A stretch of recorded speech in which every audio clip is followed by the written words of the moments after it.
Tu rentres des cours un soir, après une journée horrible, encore. T'es prête à tout abandonner cette fois.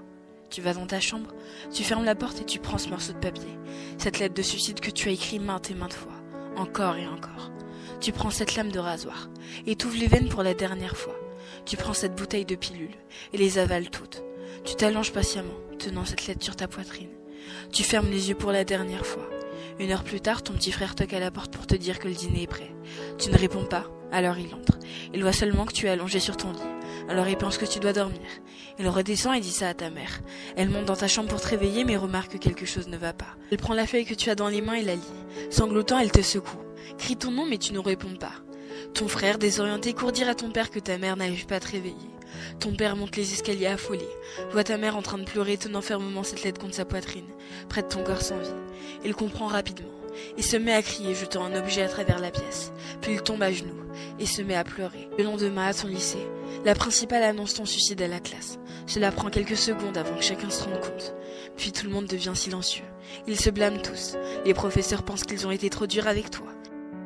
Ces filles populaires repensent à tout ce qu'elles t'ont dit de méchant, bêtement. Ce garçon qui avait l'habitude de t'ennuyer et de t'insulter ne peut pas s'empêcher de se haïr pour n'avoir jamais osé te dire à quel point il te trouvait belle en réalité. Ton ex-petit copain, celui à qui tu disais tout, celui qui t'a largué. Pourtant, il ne peut pas supporter d'entendre cette nouvelle. Il s'effondre, se met à pleurer puis quitte la classe. Ses amis, ils sanglotent aussi, se demandent comment ils ont fait pour ne pas se rendre compte que quelque chose allait mal. Ils auraient aimé pouvoir t'aider avant qu'il ne soit trop tard. Et ta meilleure amie, elle est en état de choc. Elle ne peut pas y croire.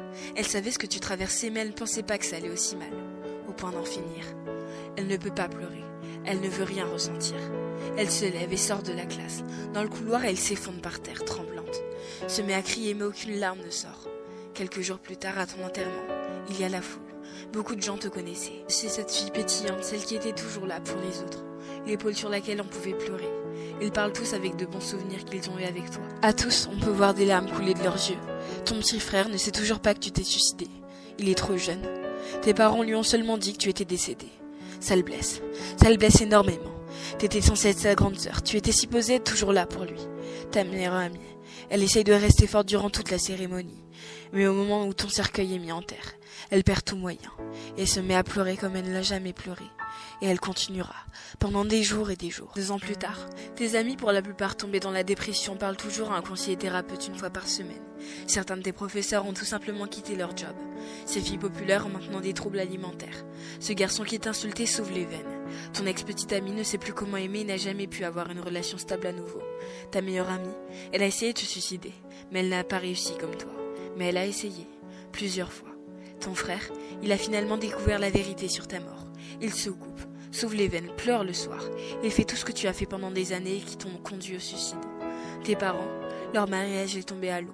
Ton père est devenu alcoolique pour le distraire du mal que lui a causé ton décès. Ta mère est tombée dans une profonde dépression qui l'a tuée à petit feu. Elle a scrollé toute la journée dans son lit.